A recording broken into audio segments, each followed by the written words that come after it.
देख मैं तेरे साथ क्या करता हूँ। मगर देख मैं बाहर आ गया, ना तुझे जीने दूंगा ना तुझे मरने दूंगा। एड़ी चोटी का जोर लगा लिया तूने मुझे फांसी पर लटकाने का।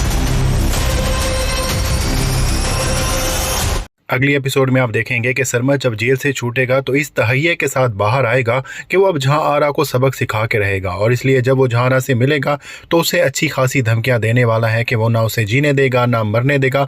लेकिन ये पुराने वाली जहां आरा नहीं है, ना ही वो इतनी मासूम रही है जो उसका चुप करके जुल्म सहती रहेगी, बल्कि ये वाली जहां आरा बहुत बदल चुकी है। और जिस तरह से जहां आरा को ब्लैकमेल किया गया है, जिस तरह से शाहजहां को नुकसान पहुंचाने की कोशिश की गई है, तो उसे इस बात का इल्म है कि जब तक सरमद जिंदा रहेगा न सिर्फ वो उस जहांआरा की बल्कि शाहजहां की जिंदगी को भी बर्बाद करने की पूरी कोशिश करेगा। और जहांआरा नहीं चाहती कि वो ब्लैकमेल होकर पहले जैसी जिंदगी गुजारती रहे, जिसमें सरमद उसे पीटता रहे, मारता रहे और उस पर बहुत ज्यादा जुल्म करता रहे। इस वजह से जहांआरा ये फैसला करेगी कि वो सरमद को जान से ही मार देगी, और वो ऐसा ही करने वाली है। नेक्स्ट और तकरीबन लास्ट एपिसोड में आप देखने वाले हैं कि वो उसे जान से मार देगी। लेकिन वो सरमद की लाश को छुपाने वाली नहीं है, वो इकरार जुर्म कर लेगी और जेल में भी चली जाएगी, क्योंकि उसके पास अब और कोई रास्ता बचा नहीं है कि वो शाहजहां की जिंदगी को किस तरह से बेहतर कर सके। वैसे जहांआरा अगर सरमद को ना मारती तो सरमद ने ज्यादा बुरी जिंदगी गुजारनी थी, क्योंकि वो जुलेखा का उसने सारी जिंदगी गुलाम रहना था, उसने अपने चाचा के इशारों पर नाचते रहना था।